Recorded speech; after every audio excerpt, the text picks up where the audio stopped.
নৌকায় ধানের শীষ, দুই সাপের একই বিষ, এর সাথে মিলেমিশে ইসলামের ভাবনা বা বিষ, বোকামি ছাড়া এ যে কিছুই না, এরা যে এক পাখির দুই ডানা। তারেক সাহেব, পরিপূর্ণ শ্রদ্ধা রেখে বলছি, আপনারা যে নির্বাচনের পরে দেশ সংস্কার করবেন এটা এদেশের মানুষ বুঝে গিয়েছে। তারেক রহমান সাহেব, এই তরুণ প্রজন্মকে বোকা মনে করেন না। অনুরোধের সুরে বলবো, এই দেশপ্রেমী তরুণ প্রজন্মকে বোকা মনে করেন না। আমরা সুস্পষ্ট ভাষায় বলছি, যতদিন পর্যন্ত বাংলাদেশে আমার বাবা, আমার মায়ের, আমার ভাই, আমার বোনের, আমার ছেলের হত্যার বিচার না হবে, ততদিন পর্যন্ত এদেশের তরুণ প্রজন্ম বাংলাদেশে কোনো নির্বাচন দেখতে চায় না। এবং আমরা ইতিহাস থেকে দেখলাম যে এই প্রথম আলো, ডেইলি স্টার, কালবেলা, যারা শুধু ভারতের নয়, ইসরায়েল, ভারত এবং মোসাদ সহ রয়ের এজেন্ডা বাস্তবায়নের পাশাপাশি ভারতের এবং আওয়ামী লীগের সকল কুকর্মের সার্টিফিকেট দেওয়া হচ্ছে এই প্রথম আলো ডেইলি স্টার। আমরা যখন তাদের বিরুদ্ধে সংগ্রামের ঘোষণা দিলাম, তখন মির্জা ফখরুল ইসলাম আলমগীর সাহেব বললেন যে আমি আমার সারা জীবন সংবাদ মাধ্যমগুলোর স্বাধীনতা নিয়ে কাজ করেছি, আমি আমার জীবনের শেষ প্রান্তে এসে আজকে এটা কি দেখছি, আমি এমন বাংলাদেশ নিয়ে সংহিত।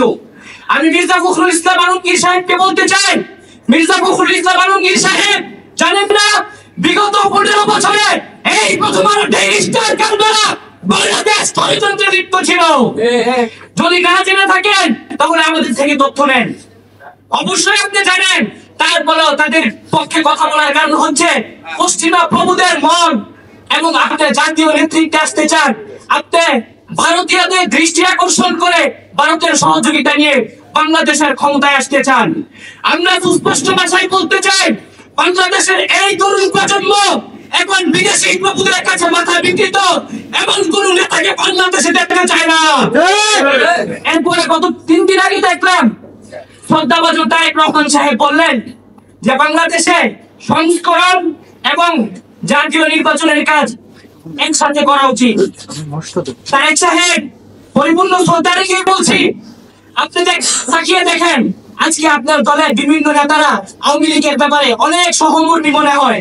কেউ কেউ বলে যে আওয়ামী লীগের একটা সিট পাওয়া দরকার, আবার কেউ বলে আওয়ামী লীগের রাজনীতিতে আসা দরকার, এটা ওইটা কত কিছু। আপনারা যে নির্বাচনের পরে দেশ সংস্কার করবেন এটা এদেশের মানুষ বুঝে গিয়েছে। তারেক রহমান সাহেব, এই তরুণ প্রজন্মকে বোকা মনে করেন না। অনুরোধের সুরে বলবো, এই দেশপ্রেমী তরুণ প্রজন্মকে বোকা মনে করেন না। আমরা সুস্পষ্ট ভাষায় বলছি, যতদিন পর্যন্ত বাংলাদেশে আমার বাবা, আমার মায়ের, আমার ভাই, আমার বোনের, আমার ছেলের হত্যার বিচার না হবে, ততদিন পর্যন্ত এদেশের তরুণ প্রজন্ম বাংলাদেশে কোনো নির্বাচন দেখতে চায় না।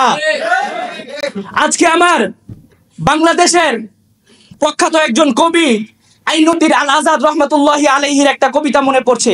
তিনি বলেছিলেন, নৌকায় ধানের শীষ, দুই সাপের একই বিষ, এর সাথে মিলেমিশে ইসলামের ভাবনা বা বিষ, বোকামি ছাড়া এ যে কিছুই না, এরা যে এক পাখির দুই ডানা।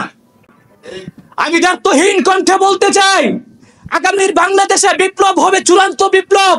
আগামীর বাংলাদেশে বিপ্লব হবে ইসলামের বিপ্লব। সেই বিপ্লবের ঘোষণা হবে লা ইলাহা ইল্লাল্লাহ। সেই বিপ্লবের রূপকার হবে মুহাম্মাদুর রাসূলুল্লাহ।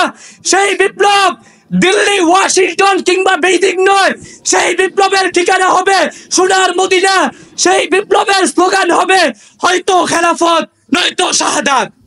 সর্বশেষ একটা কথা বলবো, আমরা আগামীতে এমন একটি দেশ চাই, যেই দেশে সকল ছাত্র সংগঠনগুলো মিলে 18 কোটি মানুষ 36 কোটি হাত একত্রিত করে বাংলাদেশকে পুরো পৃথিবীর কাছে একটি রোল মডেল হিসেবে আবির্ভূত করব। এর জন্য ছাত্র সংগঠনগুলোকে এই দায়িত্ব নিতে হবে। আজ আমরা দেশের বিভিন্ন প্রান্তে দেখছি যে ছাত্র দল এবং ছাত্র শিবির বিভিন্ন সংঘর্ষে জড়াচ্ছে।